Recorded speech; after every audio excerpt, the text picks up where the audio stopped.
രാജ്യം ആര് ഭരിക്കും, കേരളത്തിലെ 20 ലോക്സഭാ സീറ്റുകളിലെ മത്സരഫലം എന്താകും എന്നൊക്കെയുള്ള എന്ന കാര്യത്തിൽ വിവിധ പ്രവചനങ്ങൾ വന്നുകൊണ്ടിരിക്കുന്നുണ്ട്. എക്സിറ്റ് പോൾ പ്രവചനങ്ങളുടെ ഒക്കെ ആയുസ് എന്ന് പറയുന്നത് നാളെ രാവിലെ 8 മണി വരെ മാത്രമായിരിക്കും.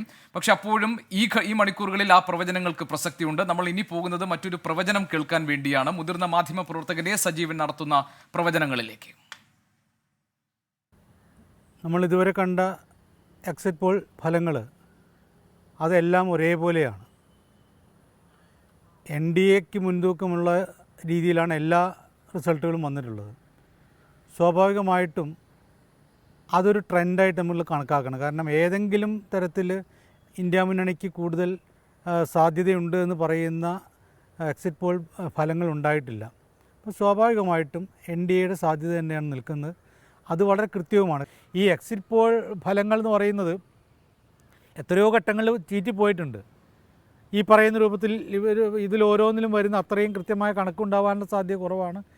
കേരളത്തിലൊക്കെ അവർ പറഞ്ഞൊക്കെ ഈ കേരളത്തിലെ ദേശീയ തലത്തിൽ തന്നെ ഈ പറയുന്ന ഫലങ്ങൾ പോലെ ആവണമെന്നില്ല പലയിടത്തും. ഇപ്പം ഞാനിവിടെയൊക്കെ ഇരുന്നുകൊണ്ട് ഏതാണ്ട് കൃത്യമായിട്ട് ഇങ്ങനെ കണക്കൂട്ടി എല്ലാ ദിവസങ്ങളിലും പോകുന്ന ഒരാളാകുമ്പോൾ എനിക്ക് ഈ പറയുന്നതൊക്കെ അതേപടി വിഴുങ്ങാൻ പറ്റിയില്ല. പക്ഷേ ഇന്ത്യ മുന്നണി ജയിക്കും എന്ന് രാഹുൽ ഗാന്ധിയോ മല്ലികാർജുൻ ഖാർഗെയോ നമ്മുടെ KC വേണുഗോപാലോ ഇനിയെല്ലാം ഇന്ത്യ സഖ്യത്തിലെ മറ്റ് നേതാക്കന്മാരൊക്കെ പറയുമ്പോഴും അത് അത്ര എളുപ്പത്തിൽ ഉൾക്കൊള്ളാനോ വിശ്വസിക്കാനോ അത് വിഴുങ്ങാനോ സാധ്യത കുറവാണ്.